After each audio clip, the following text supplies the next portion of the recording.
के लिए देखिए, आपको पता ही होगा कि हम लोग एमएड के लिए देख रहे हैं। एमएड फर्स्ट सेमेस्टर के लिए पेपर 104 यहाँ चल रहा है, रिसर्च वाला पेपर। ठीक है, 104 चल रहा है एमएड फर्स्ट सेमेस्टर के रिसर्च वाला पेपर। तो कल हमने आपसे कहा था कि हम यूनिट फर्स्ट को पूरा कंप्लीट कल ही करा देंगे, लेकिन नहीं करा पाए थे क्योंकि उस वीडियो को सेंड होने में बहुत टाइम लग गया था। हाँ, नहीं करा पाए थे। तो कल हम यूनिट फर्स्ट ही चल रही थी हमारी, और उसमें हम लोग देख रहे थे क्वालिटेटिव रिसर्च, गुणात्मक अनुसंधान। अब जो और अनुसंधान आता है, जैसे कि आपको बताया था कि अनुसंधान 3 प्रकार के होते हैं, गुणात्मक, मात्रात्मक और कौन सा होता है, मिश्रित। तो गुणात्मक आपने कल पढ़ लिया, उसकी लिंक आपको इसी डिस्क्रिप्शन बॉक्स में मिल जाएगी, चेक कर लेना। ठीक है, रिसर्च की जितनी वीडियो बनी है आपको इस वाले डिस्क्रिप्शन बॉक्स में मिल जाएंगी, चेक कर लेना। तो कल आपने गुणात्मक देखा, आज हम लोग देख रहे हैं मात्रात्मक। मात्रात्मक बोले तो जो क्वांटिटेटिव होता है, जिसकी मात्रा में जो वर्णित किया जाता है, जो मात्रा में। ठीक है, तो यहाँ पर हम शॉर्ट में आपको समझाएंगे, आप लॉन्ग में समझने की कोशिश करना। ठीक है, तो चलो चलते हैं, हम स्टार्ट करते हैं। यह वर्णात्मक अनुसंधान से क्या तात्पर्य है, देखो इस तरह से आप पहले इसका स्क्रीनशॉट एक बार ले लो, है ना। यहाँ तक हम कल बता ही चुके हैं आपको, यहाँ तक। अब यहाँ से स्टार्ट करते हैं, आप ऐसे स्क्रीनशॉट इसका ले लो जल्दी से, फिर हम इसको थोड़ा बड़ा करके पढ़ेंगे इस तरह से ना, ऐसे, ताकि थोड़ा सा समझ आए। देखो आ रहा ना समझ में, देख लीजिए।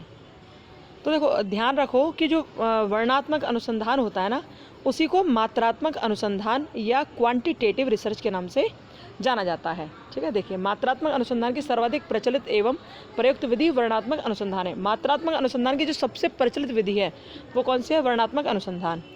ठीक है, अब इसमें क्या होता है, इसमें घटनाक्रम की वर्तमान स्थिति की जानकारी ये उपलब्ध कराता है। इस अनुसंधान से क्या होता है, जो घटनाक्रम की जो वर्तमान स्थिति है ना, उसकी जानकारी मिलती है। और क्या इसके अंतर्गत जो चीज़ें हैं वो है दशाओं व संबंधों, चल रही प्रक्रियाओं, बनाई गई रायों और प्रचलित विश्वासों, अपनाए जा रहे दृष्टिकोणों पर पड़ रहे प्रभावों अथवा विकसित हो रही प्रवृत्तियों आदि का अध्ययन करना है। ठीक है, वर्णात्मक में या बयान के वर्णन करना, किस रूप में, मात्रात्मक अध्ययन के रूप में। ठीक है, तो हमें वो करना होता है इसमें।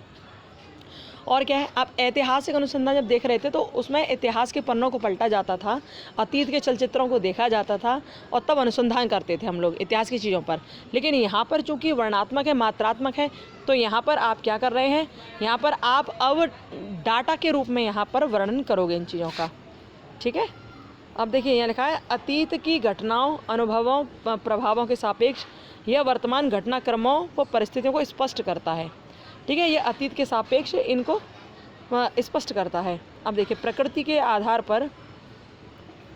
आधार पर मात्रात्मक प्रकार के वर्णात्मक अनुसंधानों को कितने भागों में बांटा गया है, 3 भागों में, ये याद रखना। ठीक है, वहाँ पर उपागमों के आधार पर थे कि कितने प्रकार के अनुसंधान होते हैं, लेकिन यहाँ पर क्या है, यहाँ पर प्रकृति के आधार पर जो मात्रात्मक अनुसंधान है उन्हें आप कितने भागों बांटते हैं, 3 में। तो पहले तो होता है सर्वे अनुसंधान। ठीक है, सर्वेक्षण यानी कि सर्वे रिसर्च। दूसरा संबंधात्मक अनुसंधान, इसके नाम से आप समझ पा रहे होंगे कि इसमें संबंध देखा जाता है। ठीक है, कोरिलेशन देखा जाता है इसमें, कोरिलेशन। और तीसरा कारणीय तुलना अनुसंधान। तो इसके 3 वर्ग हैं, ध्यान रखना। प्रकृति के आधार पर मात्रात्मक अनुसंधान को 3 भागों बांटा गया है, सर्वेक्षण, सहसंबंधात्मक और कारणीय। ओके, तो एक बार पहले ये पढ़ लो, वर्णात्मक अनुसंधान की सामान्य प्रकृति क्या होती है। तो इसके बारे में बड़े बड़े लोगों ने बहुत सारी बातें कही, विद्वानों ने बड़ी बड़ी बातें कही।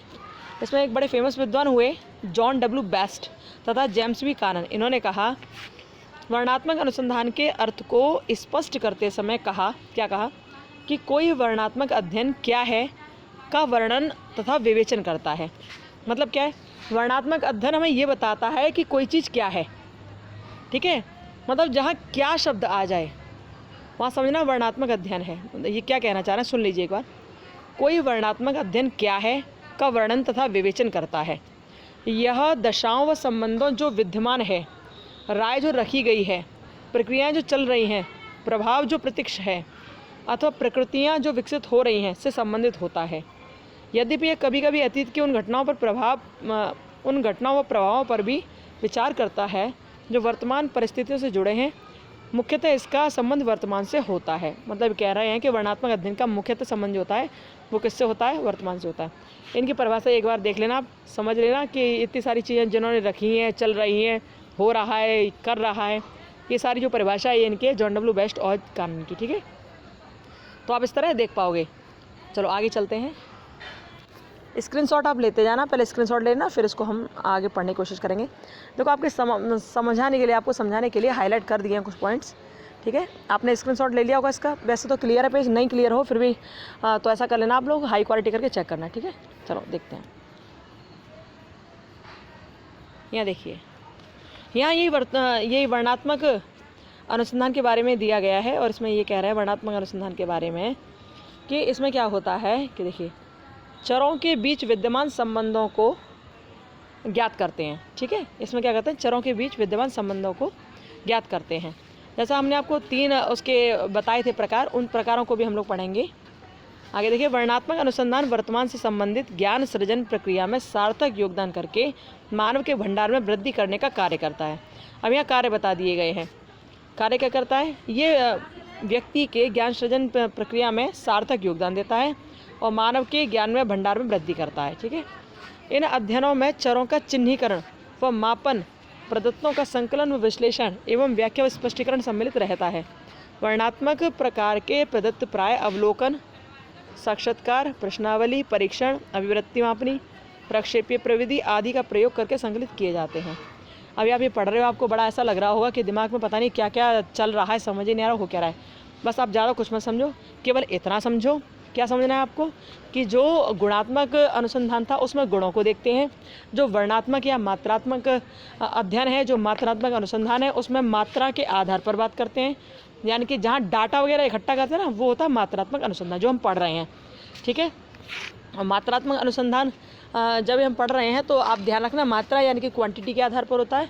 और दूसरा, इसके 3 प्रकार होते हैं, आपने भी पढ़ लिया कौन कौन से होते हैं। एक तो सर्वेक्षण विधि होती है, दूसरा सहसंबंधात्मक होती है, और एक कारणीय तुलना होती है, ठीक है। 3 चीज़ होती हैं इसमें।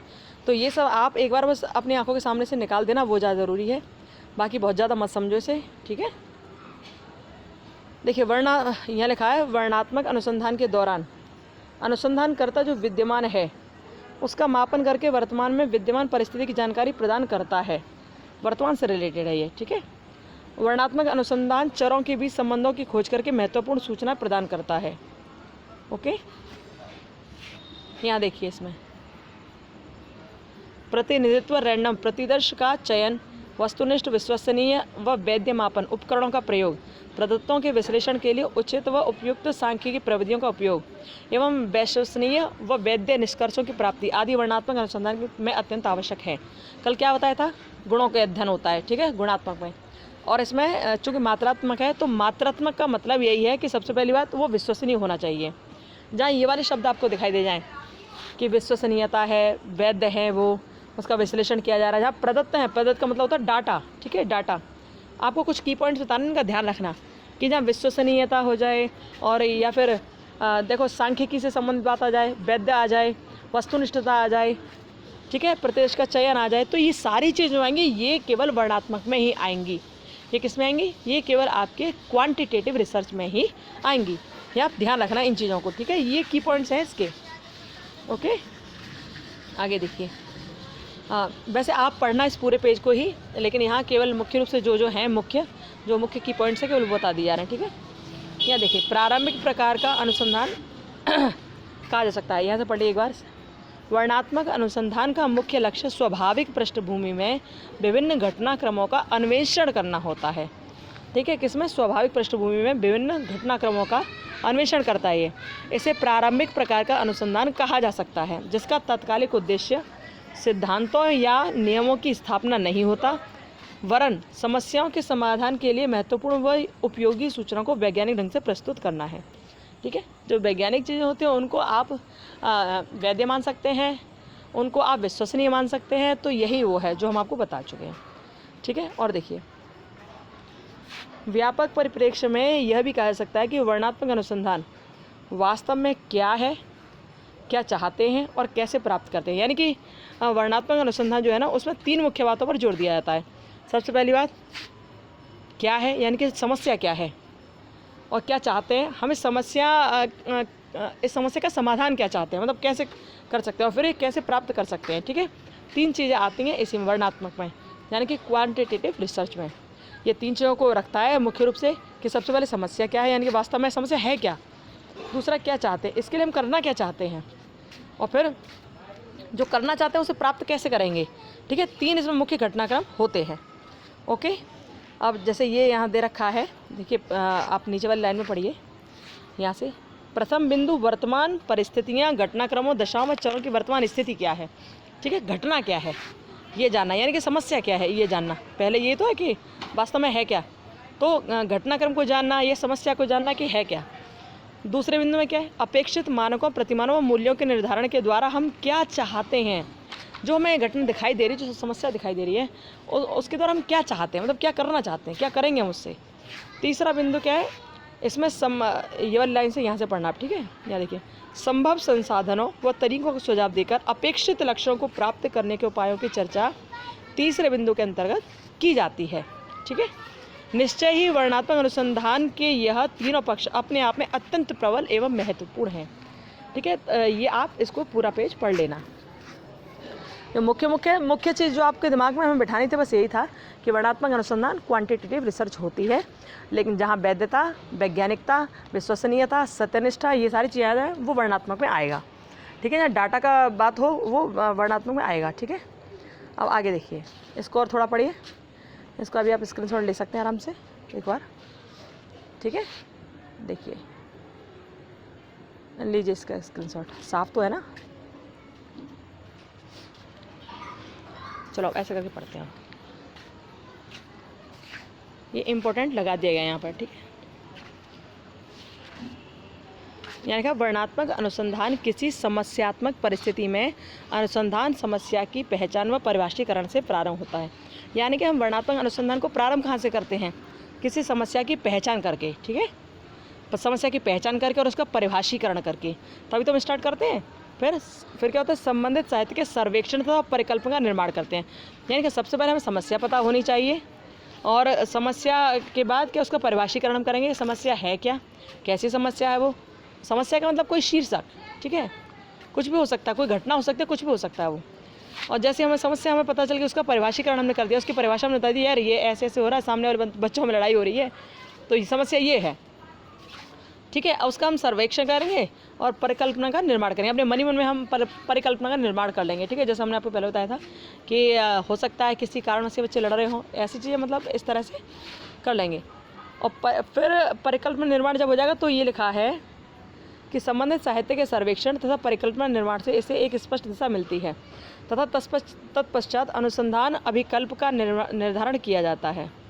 ओके, फिर प्रतिचयन, अभिकल्प, प्रदत्त संकलन, अभिकल्प, सांख्यिकी विश्लेषण अभिकल्प नामक 3 अभिकल्प किसी भी वर्णनात्मक अनुसंधान के प्राण होते हैं। इस लाइन को अपनी कॉपी में अलग से लिख लेना, ठीक है।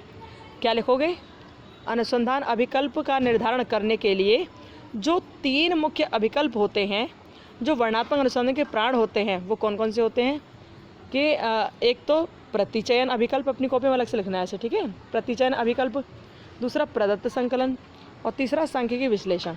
ओके, ये तीनों जो होते हैं ये वर्णनात्मक अनुसंधान के प्राण होते हैं, 3, ठीक है। कौन कौन से, प्रतिचयन, प्रदत्त और सांख्यिकी, ठीक है। ये आप पढ़ लेना। अब देखिए, जनसंख्या को चिन्हित करने, प्रतिदर्श का आकार निर्धारण करने तथा प्रतिचयन विधि का चुनाव करने में अत्यंत सावधानी बरतनी चाहिए। ये सब यहाँ पर इसकी कथा दे रखी है, आप पढ़ लेना इसको, ठीक है। ये सब पढ़ लेना, ये बहुत आवश्यक नहीं है, लेकिन जो जो आवश्यक है हमने सबको हाईलाइट कर रखा है, ठीक है। अब ये देख लीजिए आप एक बार, सोपान तथा उपसोपानों के रूप में विभक्त करके प्रस्तुत किया जाता है किसको, वर्णनात्मक अनुसंधान को। यानी कि वर्णनात्मक अनुसंधान के सोपान तथा उपसोपान कौन कौन से हैं।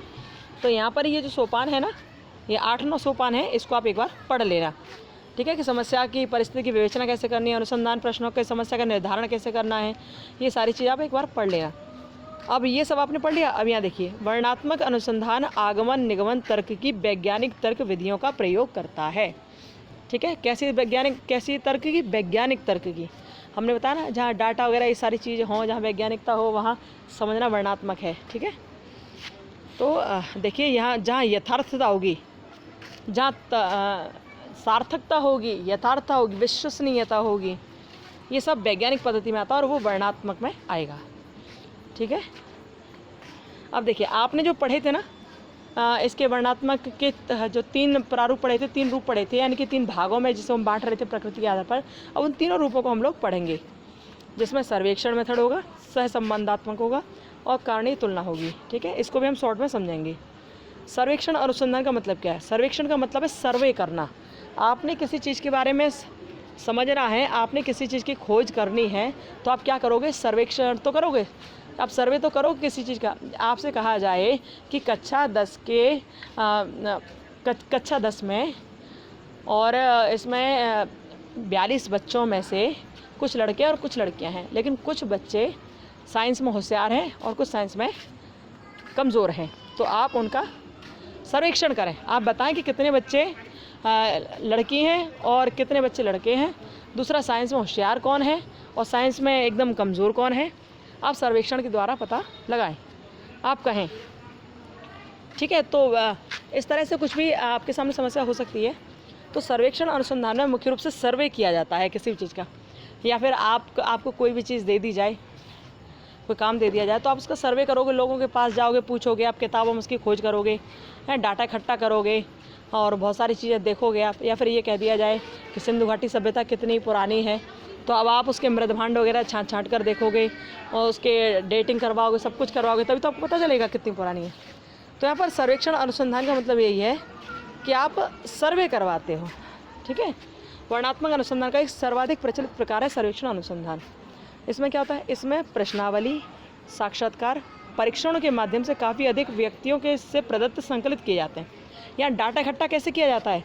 प्रश्नावली के माध्यम से और साक्षात्कार के माध्यम से, यानी कि आप इंटरव्यू लेकर डाटा इकट्ठा करते हो, आप परीक्षणों के माध्यम से करते हो डाटा इकट्ठा। ठीक है, इसमें व्यक्तिगत इकाइयों की विशेषताओं की वैयक्तिक रूप में न देखकर समूह की विशेषता सामूहिक रूप में देखी जाती है। ठीक है, इसी को, ये जो सर्वेक्षण है ना, इसी सर्वेक्षण को अनुप्रस्थ सिलेक्शन बोलते हैं। इस दृष्टि से सर्वेक्षण अनुसंधान को क्रॉस सिलेक्शन प्रकार का अनुसंधान कार्य भी कहा जाता है। इनके नाम जो अलग अलग नाम है ना, वो आप एक बार देख लेना। ठीक है, सर्वेक्षण में सर्वे किया जाता है, ये बस अपने माइंड में आप उतार लीजिए। और सर्वेक्षण अनुसंधान को, यानी सर्वे रिसर्च को, आप अनुप्रस्थ प्रकार का अनुसंधान भी कह सकते हो। ठीक है, जिसे बोलते हैं क्रॉस सिलेक्शन। ठीक है, ये हो गया। देखो, हो सकता है कि हम आपको नहीं समझा पा रहे हों, मे बी पॉसिबल ऐसा हो सकता है, लेकिन हम थोड़ी कोशिश कर रहे हैं। ठीक है, आप समझने की कोशिश करना। जो मुख्य चीज़ है केवल हम आपको वो बताना चाह रहे हैं। पूरा समझ आपको तभी आएगा जब आप पूरी लाइनिंग पढ़ोगे। ओके, चलिए, तो ये सब सर्वेक्षण अनुसंधान है, इसे आप पढ़ लेना कि कहाँ से ये शब्द निकला, कहाँ से क्या हुआ, सर्वे का मतलब क्या होता है, कैसे होता है। ठीक है, वो सब है, याद दे रखा है। सर्वेक्षण शब्द अंग्रेजी के शब्द सर्वे का हिंदी पर्याय है।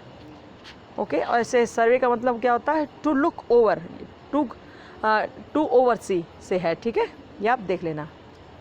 और क्या है, ये सब यहाँ दे रखा है। सर्वेक्षण अनुसंधान की विशेषताएं कौन कौन सी है, तो ये सारी विशेषताएं हैं इसकी।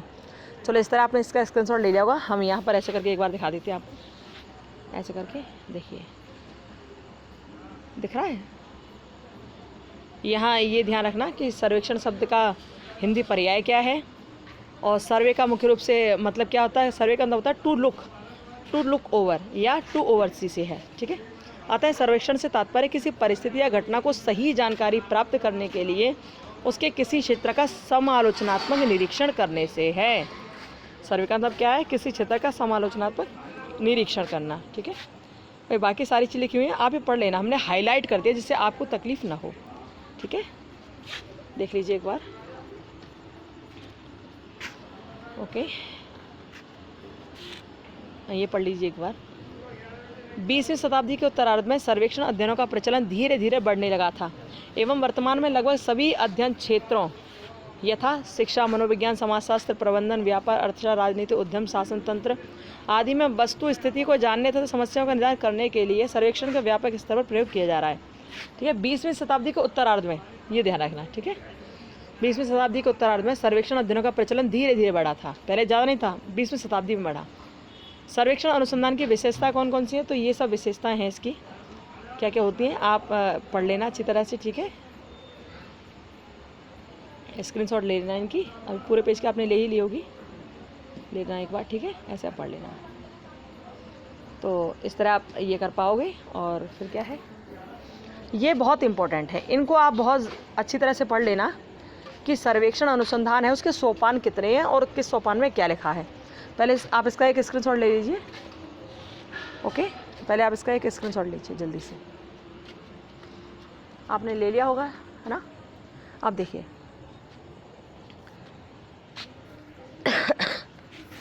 ऐसे कर लेते एक बार। सर्वेक्षण में ये देखिए जो हाईलाइट पॉइंट्स हैं, सर्वेक्षण में सूचनाएं संकलित करने के लिए प्राय, अवलोकन, साक्षात्कार, प्रश्नावली, जो आपने पीछे देखा था, ये सारे पॉइंट्स जो है ना, ये की पॉइंट्स हैं इस वर्णनात्मक अनुसंधान के। तो आप पढ़ लेना इनको, ठीक है। अनुसूची, परीक्षण तथा मापनी आदि उपकरणों का प्रयोग किया जाता है सर्वेक्षण में, ठीक है। और क्या होता है, प्रदत्त संकलित करने के लिए प्रयुक्त किए जा रहे तरीकों के अनुसार सर्वेक्षण कई प्रकार का हो सकता है। जितने भी हमने यहाँ पर ये चीज़ें प्रयुक्त की हैं ना, प्रयोग की हैं, इनके अनुसार सर्वेक्षण कई प्रकार का हो सकता है। जैसे होता है प्रत्यक्ष सर्वेक्षण यानी पर्सनल सर्वे। इसमें क्या होता है, इसमें अनुसंधानकर्ता अथवा उसके सहयोगी प्रयोज्यों के समक्ष उपस्थित होकर प्रदत्त संकलित करते हैं। प्रत्यक्ष सर्वेक्षण में क्या होता है, आपने किसी चीज़ के बारे में जानकारी इकट्ठी करनी है तो आपने उस चीज़ से संबंधित व्यक्ति को सामने बुलाया और उससे आपने पूछना शुरू कर दिया। जैसे कि आप समझिए कोई घटना हो जाती है, कोई हत्याकांड हो जाता है, कोई हत्या हो जाती है, जैसे राजस्थान में हुई थी, मार दिया गया था कुछ लोगों को। तो ऐसे उसके संबंध में आपको सर्वेक्षण करना है, आपको जानकारी इकट्ठा करनी। तो आप क्या करोगे, वहाँ के कुछ लोगों को बुलाओगे जो प्रत्यक्ष दृष्टा थे वहाँ के, ठीक है। आप उनको बुलाओगे और उनका पर्सनल आप सर्वे करोगे, उनसे पूछोगे कि क्या हुआ था, कैसे हुआ था, क्या चीज़ थी, किस डेट में थी, क्या था, सारी चीज़ पूछोगे ना। तो ये वही है पर्सनल सर्वे, ठीक है। तो आप ये प्रत्यक्ष सर्वे करो, डायरेक्ट सर्वे जो होता है वो है ये, ठीक है। और क्या है, और दूसरा होता है डाक सर्वे। डाक सर्वे में आप क्या करते हो, डाक सर्वे में आप ये करते हो कि जो घटना हुई है ना उससे संबंधित जितने लोग हैं उनसे आप लिखित में चीज़ मांगते हो और वो लोग बाई पोस्ट आपके पास भेजते हैं, वही होता है। प्रत्यक्ष सर्वे में तो ये था कि वही इंसान को आप उठाकर बैठाओगे, जैसे पुलिस अपनी कस्टडी में बिठा लेती है लोगों को और पूछताछ करती है, तो वो तो डायरेक्ट है, यानी वो तो पर्सनल सर्वे है। लेकिन जब डाक के द्वारा करोगे, आप पोस्टल सर्वे के द्वारा कोई काम करना चाहोगे, तो वो आप क्या करोगे, आप सर्वेक्षण कर रहे हो लेकिन आपको जानकारी चाहिए तो आप उनसे लिखित में मांगोगे और वो पोस्ट करके आपको भेजेंगे, चिट्ठी विट्ठी जो हुआ करती हैं उस तरह से, ठीक है। पूरी जानकारी, डॉक्यूमेंट्स पूरे वो भेजेंगे। तो ये जो सबसे अच्छा जो सर्वेक्षण होता है वो ये होता है प्रत्यक्ष वाला। इसका सही होने की संभावना कम रहती है ना। और आजकल तो भैया टेलीफोन वाला भी चल गया है, टेलीफोन दूरभाष लिखा हुआ है इसमें, मोबाइल टेलीफोन सारी चीज़ चल गई है, ठीक है। अब देखिए सर्वेक्षण अनुसंधान प्रक्रिया के सोपान कितने हैं। तो इसमें टोटल कितने सोपान हैं, टोटल इसमें 6 सोपान हैं। इन 6 सोपानों का आप स्क्रीनशॉट ले लीजिए। तो ये 6 सोपान तो हैं, लेकिन इन सोपानों के भी उप सोपान हैं कुछ, कौन कौन से, आप इसको अच्छी तरह से देख लेना। एक बार पढ़ लोगे तो आपको समझ आ जाएगा, ठीक है। इसका स्क्रीनशॉट आप ले लो, ठीक है। चलिए आगे बढ़ते हैं। अब यहाँ सर्वेक्षण अनुसंधान की प्रक्रिया की सीमा क्या है। देखो कोई चीज़ जब आगे बढ़ रही है तो उसको कहीं ना कहीं लिमिट में करने के लिए कोई ना कोई चीज़ उपस्थित रहती ही रहती है। ओके, इसका भी आप स्क्रीनशॉट ले लीजिए, जल्दी से बताते हैं हम आपको। सर्वेक्षण अनुसंधान की जो सीमा है ना, वो एक तो यह कार्य प्रणाली की जटिलता, क्योंकि इसका जो कार्य प्रणाली है, जिसका प्रोसीड्यूर है ना, वो एकदम कॉम्प्लेक्स है, अच्छी तरह समझ आता नहीं, ठीक है। दूसरा सीमित अध्ययन क्षेत्र, इसके अध्ययन क्षेत्र भी सीमित हैं, तो ये भी सीमाएं ही है सर्वेक्षण अनुसंधान की। तीसरा श्रम, समय व धन का अधिक खर्च होना, यानी कि अधिक व्यय होना, ठीक है। बहुत सारी चीज़ें भैया अधिक खर्च होती हैं तो कौन करना चाह रहा है। चौथा अदृश्य कारकों का अध्ययन असंभव, ठीक है। कुछ अदृश्य कारक भी रह जाते हैं इसमें, कुछ अमूर्त चीज़ें, केवल बातें रह जाती हैं लोगों की, तो अब आप उनका सर्वेक्षण कैसे करो कि क्या पता वो सही कह रहे हैं, नहीं सही कह रहे हैं ना। पाँचवा संदेहास्पद परिणाम, कुछ परिणाम जो होते हैं वो डाउटफुल भी निकलते हैं, इसलिए ये भी लिमिटेशन है इसकी, ठीक है। तो इस तरह से इसके लिमिटेशंस हैं और सर्वेक्षणों की उपयोगिता महत्व को बिंदुवार रूप में बताया गया है यहाँ पर। तो सर्वेक्षण की उपयोगिता क्या है, ये नीचे वाले जो लिखे हुए हैं ना, आप इसको देख लीजिए एक बार, ठीक है। स्क्रीनशॉट ले लिया अपन, तो इस तरह आप देख लीजिए एक बार, ऐसे करके स्क्रीनशॉट ले लो, नहीं तो है ना। ये अंदर जो इसमें लिखा हुआ वो सब पढ़ लेना आप, ठीक है। यहाँ हाईलाइट तो कर दिया गया है लेकिन पढ़ आप लेना, है ना। थोड़ा सर्दी जुकाम भी बहुत बढ़ रहा है तो आपको भी शायद समस्या होगी, सही से क्लियर सुन भी नहीं पा रहे होंगे शायद आप। ठीक है, चलो अब आगे बढ़ते हैं। देखिए, आपने वो पढ़ लिया सर्वेक्षण अनुसंधान, जो वर्णनात्मक अनुसंधान का एक भाग था। अब दूसरा है सह संबंधात्मक। देखो, संबंध का मतलब आप समझ रहे हो, दो के बीच संबंध। तो इसमें क्या होता है, इसमें दो चरों के मध्य संबंध देखा जाता है। ठीक है, इसमें दो चरों के बीच विद्यमान संबंध का वर्णन किया जाता है कि इन दोनों चरों में क्या संबंध है। यदि एक चर, पहले तो आप यही समझो कि चर होते क्या है। चर वो होते हैं, जैसे आपने देखा होगा कि कोई चीज़ होती है जो अभिक्रिया की दर को बढ़ा और घटा देती है, तो ऐसे ही चर होते हैं। जैसे क्लास में बच्चे बैठे हुए हैं, अचानक से पंखा खड़खड़ खड़खड़ करने लगा, तो ये क्या हुआ, ये ऐसा चर है जो उनके कार्य करने की क्षमता को कम कर रहा है, क्योंकि डिस्टर्ब कर रहा है ना ये। तो ये नकारात्मक चर हो गया ना, नकारात्मक चर। पॉजिटिव तो नहीं था, नेगेटिव हो गया ना ये। तो चर वही होते हैं जो होने वाली क्रिया को बढ़ा दें या घटा दें, इस तरह से कर दें कुछ। ठीक है, तो आप देखिए, इसमें हम देख रहे हैं सह संबंधात्मक अनुसंधान। इसमें क्या देखा जाता है, इसमें चरों के रिलेशन को देखते हैं। चरों के बीच विद्यमान जो रिलेशन है ना, उसे देखते हैं कि किसी चर के बढ़ने पर, किसी एक चर के बढ़ने पर दूसरा चर बढ़ेगा या कम होगा या फिर शून्य रहेगा, ये चीज़ देखी जाती है। तो इसमें 3 तरह के रिलेशन हैं, एक धनात्मक, एक ऋणात्मक और एक शून्य। ओके, धनात्मक, ऋणात्मक, शून्य। अब इन्होंने इसे किस तरह प्रस्तुत किया है कि धनात्मक अनुसंधान, धनात्मक रिजल्ट तो वो होता है जिसमें, धनात्मक सहसंबंध तो वो होता है जिसमें एक चर के बढ़ने पर दूसरा चर भी बढ़ जाता है। धनात्मक क्या होता है, धनात्मक सहसंबंध होता है जिसमें एक चर के बढ़ने पर दूसरा चर भी बढ़ जाता है। और ऋणात्मक वो होता है जिसमें एक चर के बढ़ने पर दूसरा चर घट जाता है। और शून्य वो होता है जिसमें एक चर के बढ़ने पर दूसरे पर कोई असर नहीं पड़ता। ठीक है, तो ये 3 चीज़, इन तीनों में रिलेशन बताया इन्होंने सहसंबंधात्मक अनुसंधान में। यही इस पूरे पेज की मुख्य बातें हैं, मुख्य बातें यही हैं। और इन्होंने एक चीज़ और इसमें कही है, इन्होंने ये कहा है कि सहसंबंध का आंकिक मान जितना ज़्यादा अधिक होगा, चाहे वो प्लस में ज़्यादा हो चाहे वो माइनस में ज़्यादा हो, उतना ही संबंध जो होगा वो हाई क्वालिटी का होगा, उच्च क्वालिटी का होगा। यदि प्लस में ऊपर तक बढ़ता चला गया, इसकी जो मैक्सिमम वैल्यू होती है वो होती है 1.0। ठीक है, प्लस में 1.0 और माइनस में 1.0। ठीक है, ये होती है, तो ये हाईएस्ट माना जाता है। ठीक है, यानी कि सबसे अधिक, यानी कि अति उच्च, यानी कि सर्वाधिक उच्च धनात्मक सहसंबंध, और ये सर्वाधिक उच्च ऋणात्मक सहसंबंध ये माना जाता है। ठीक है, और जहाँ बीच में 0 आता है तो वो शून्य हो जाता है। तो मुख्य रूप से इसकी यही 3 बातें हैं पूरे पेज की। आप इसको एक बार स्क्रीनशॉट ले लीजिए और कर लीजिए। अब कुछ बच्चों को नीचे एक सारणी दिख रही होगी, सारणी में गणित विज्ञान, गणित हिंदी, गणित इतिहास ये दे रखा है। तो ये भी यहाँ पर क्या है, ये सहसंबंध की 3 स्थितियाँ बताई हैं कि पहली तो धनात्मक है सहसंबंध, दूसरा ऋणात्मक और तीसरा शून्य वाला है। तो धनात्मक में क्या है, देखिए धनात्मक में देखिए इसमें क्या हो रहा है। जैसे हमने आपको बताया ना कि धनात्मक में वो होता है कि एक के बढ़ने पर दूसरा भी बढ़ना शुरू हो जाए, एक चर के बढ़ने पर दूसरा चर भी बढ़ने लगे, उसकी भी स्थिति बढ़ने लगे। तो यहाँ एक बच्चे के नंबर गणित में ज़्यादा हैं, सबसे ज़्यादा नंबर गणित में है, तो उसके विज्ञान में भी ज़्यादा है ना। ऐसे उसके सेकंड बार में फिर गणित में ज़्यादा है तो उसके विज्ञान में भी ज़्यादा है। यानी कि एक चर का प्रभाव दूसरे पर पड़ रहा है, यानी कि दोनों सब्जेक्ट में उसके चर बढ़े हुए दिखाई दे रहे हैं। लेकिन अब यहाँ देखिए, यहाँ ऋणात्मक स्थिति है, यहाँ एक चर बढ़ रहा है। जहाँ एक बच्चे के गणित में नंबर 7 हैं तो उसके हिंदी में वही 1 है, यानी कि सबसे कम नंबर है। तो एक चर के बढ़ने पर दूसरा चर घट रहा है ना यहाँ पर, तो ऋणात्मक संबंध है। ठीक है, यहाँ तो एक चर के बढ़ने पर दूसरा चर बढ़ रहा है, लेकिन यहाँ एक चर के बढ़ने पर दूसरा चर घट रहा है। यहाँ 7 है, यहाँ 1 ही रह गया। और यहाँ क्या है, यहाँ एक चर जब बढ़ता है तो दूसरा चर बढ़ भी सकता है और घट भी सकता है। ठीक है, यानी कि इनमें कोई मतलब नहीं होता, मतलब ये शून्य स्थिति में माने जाते हैं।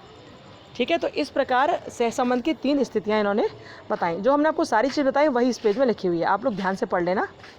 ओके, इसमें क्या करते हैं, इसमें दो चरों के बीच सहसंबंध स्थापित किया जाता है, संबंध देखा जाता है इसमें चरों के बीच में, ये ध्यान रखना। ठीक है, और ये देखा जाता है कि एक चर का दूसरे चर पर क्या प्रभाव पड़ रहा है, किस स्थिति में कैसा प्रभाव पड़ रहा है। और तीसरी बात हमने बताई थी कि इसमें प्लस और माइनस, जितना ज़्यादा प्लस माइनस होगा वो उतना ही अच्छा चर माना जाएगा, उतना ही अच्छा सहसंबंधात्मक सर्वेक्षण माना जाएगा, सहसंबंधात्मक अनुसंधान माना जाएगा। ठीक है, चलिए इसमें 3 स्थिति दे रखी हैं जो हमने अभी आपको बताई हैं। ये तीनों स्थिति हमने आपको बताई है ना, ये वाली है कि पहले में एक सब्जेक्ट के बढ़ने पर दूसरे सब्जेक्ट के नंबर भी बढ़ रहे हैं, दूसरे में एक सब्जेक्ट के नंबर बढ़ने पर दूसरे के घट रहे हैं, तीसरे में एक के बढ़ने पर दूसरे पर असर नहीं पड़ रहा है, या फिर कम हो रहा है या फिर ज़्यादा हो रहा है, ऐसा हो रहा है। ठीक है, तो वही स्थिति यहाँ पर बताई गई है। तीनों स्थितियाँ पढ़ लेना, बहुत ईजी है, कोई दिक्कत नहीं है। जो इसका मेन मकसद था वो हमने आपको बता दिया, जो मेन इसका पर्पज़ था वो। अब देखिए इस सारणी को एक बार पढ़ लेना आप ध्यान से।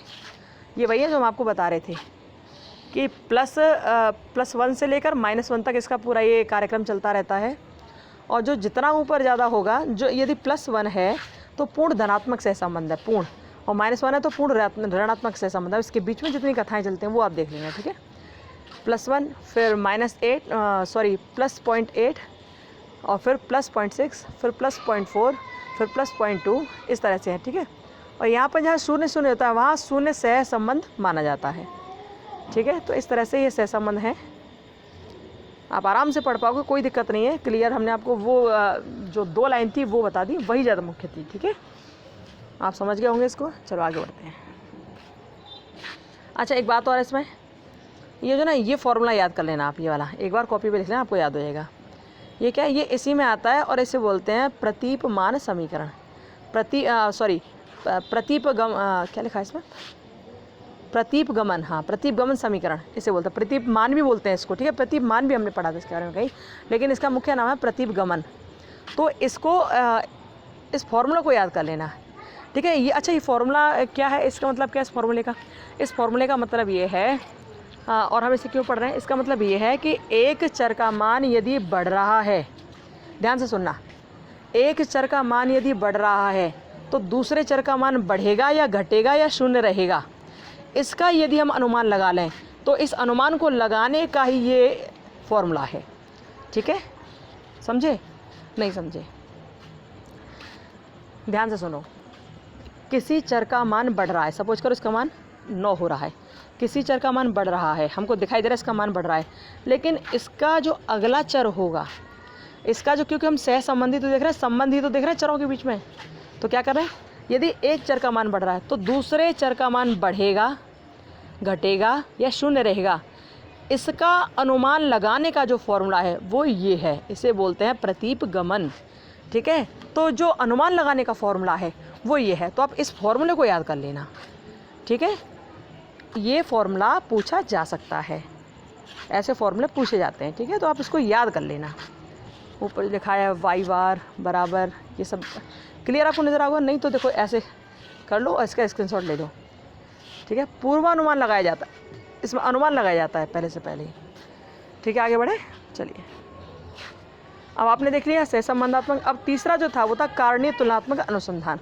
तो आपने सहसंबंधात्मक में क्या देखा था कि 2 चरों के बीच रिलेशन देखा जा रहा था कि किस उस चर का दूसरे चर पे क्या प्रभाव पड़ रहा है, और उसमें पूर्वानुमान लगाया जा रहा था। लेकिन ये जो है ना कारणीय तुलनात्मक अनुसंधान, इसमें क्या कहते हैं, इसमें हम दोनों चरों के बीच में रिलेशन तो देखते ही देखते हैं, उसके साथ साथ उसके कारण का भी पता लगाते हैं कि कारण क्या रहा है इन दोनों के बीच में, इनके अति उच्च होने का, अति निम्न होने का या शून्य होने का, इनके बीच में संबंधों के शून्य होने का, निम्न होने का या उच्च होने का कारण क्या रहा है, हम ये भी देखते हैं। ठीक है, मतलब क्या है, मतलब यह है कि यहाँ पर हम 2 चरों के बीच में संबंध देखने के साथ साथ कारण का भी पता लगाते हैं, वो है कारणीय तुलनात्मक अनुसंधान। ठीक है, पहले आप इसका एक बार स्क्रीनशॉट ले लो एक बार, फिर उसमें जो कुछ मुख्य पॉइंट्स हैं उन्हें देख लीजिएगा।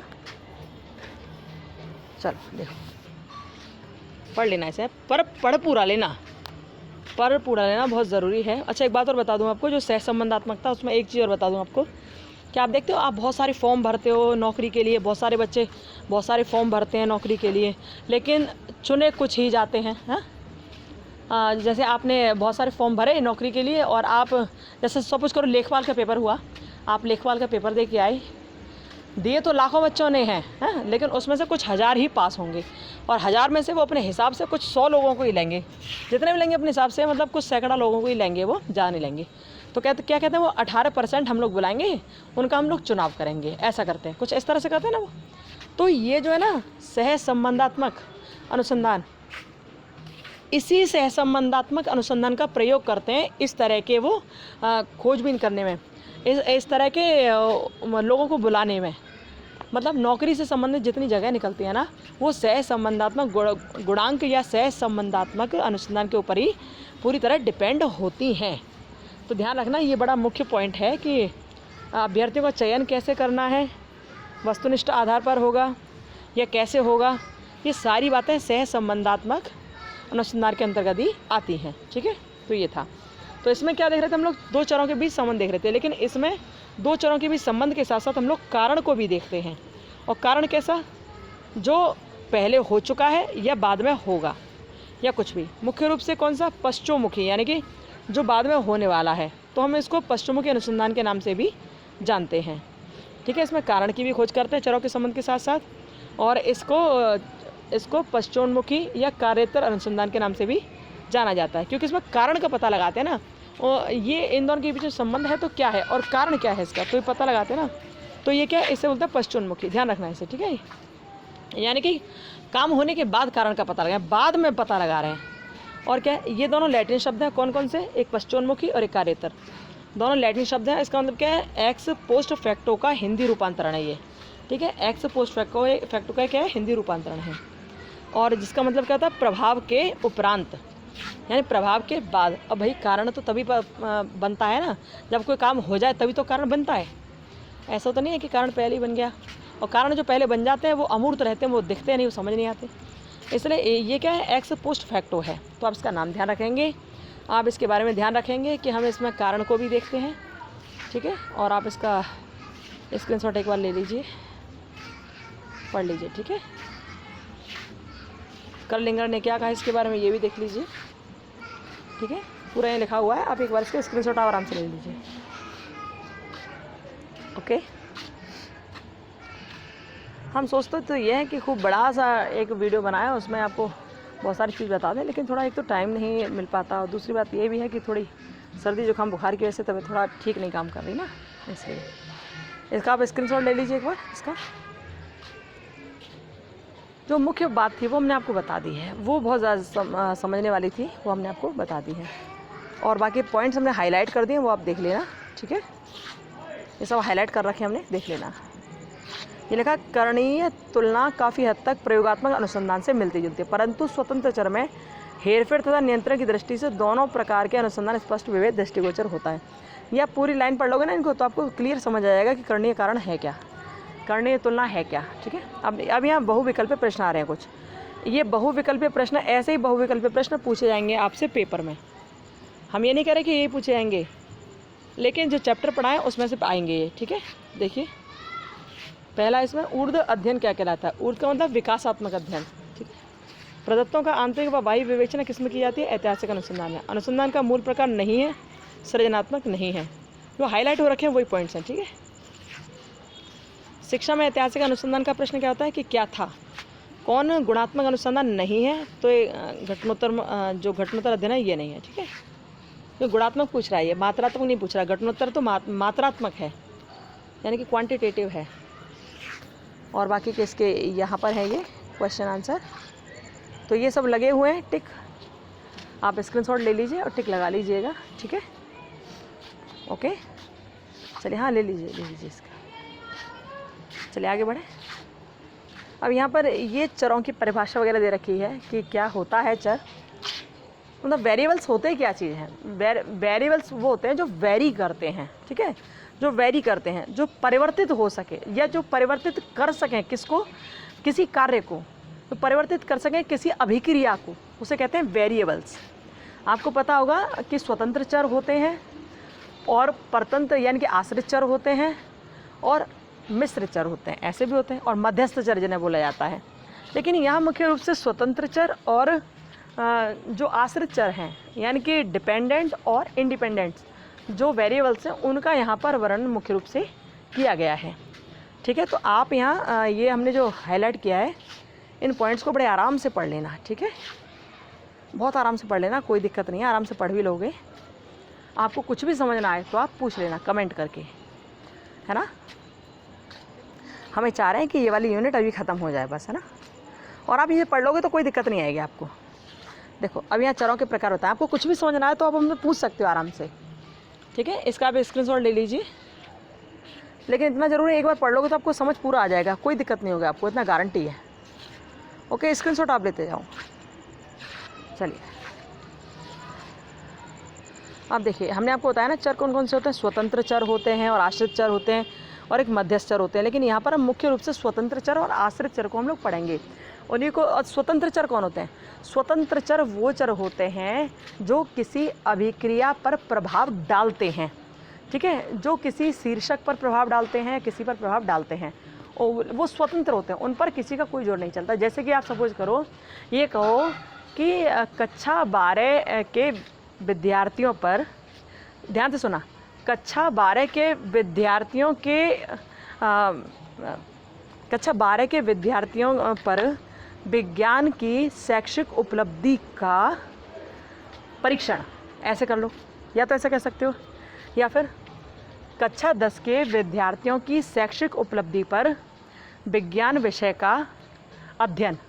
तो जो विज्ञान विषय का जो का शब्द आ गया, जिसका इफ़ेक्ट आप किसी पर देख रहे हो, यानी कि जिसका प्रभाव देखा जा रहा है, वो स्वतंत्र चर होता है। जिसका प्रभाव देख रहे हो वो स्वतंत्र चर होता है, जिस पर देखा जा रहा है वो होता है आश्रित चर। मतलब यहाँ पर क्या आश्रित चर था? आश्रित चर यहाँ ये था कि कक्षा 10 के विद्यार्थियों की शैक्षिक उपलब्धि पर, तो शैक्षिक उपलब्धि पर देखें ना, तो शैक्षिक उपलब्धि जो है वो आश्रित चर है, वो आश्रित है।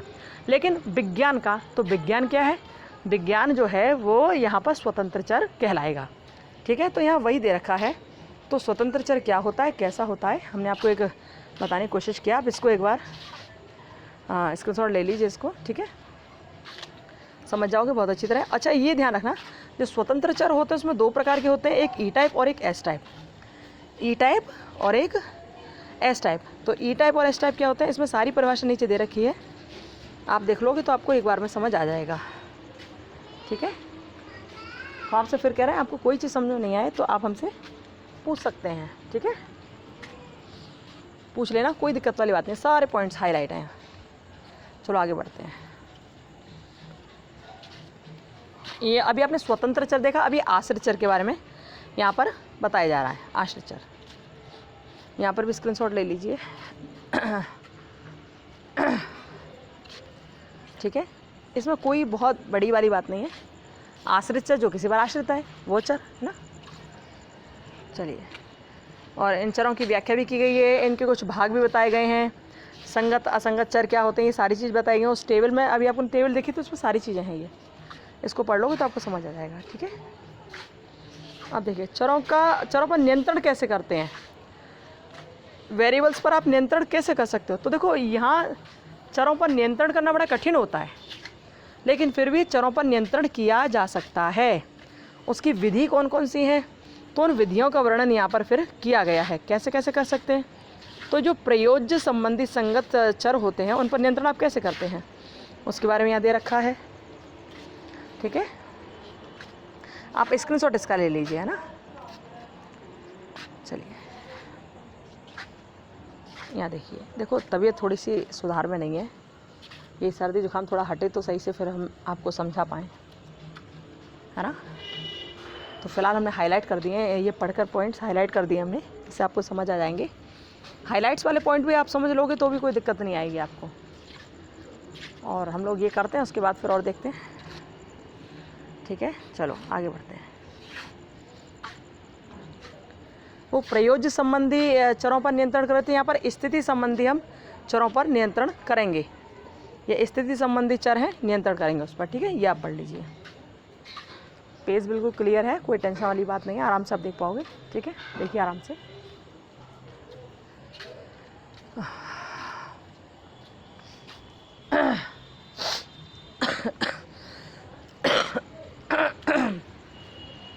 चलिए आगे बढ़ते हैं ना।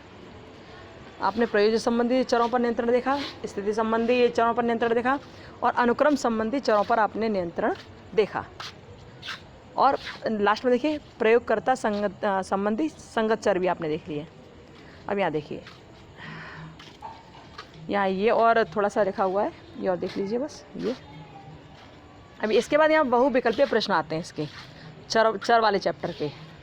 और ये जो बहुविकल्पीय प्रश्न हैं इस तरह के आपके पूछे जाएंगे, इसमें से पूछे जाने की बहुत गुंजाइश है, तो इनको आप अच्छी तरह से पढ़ लेना, ठीक है। चरों के कितने प्रकार होते हैं, कैसे होते हैं, और स्वतंत्र चरों की संख्या कितनी होती है, ये आप अच्छी तरह से पढ़ लेना। इसमें आने के बहुत चांसेस हैं, ठीक है।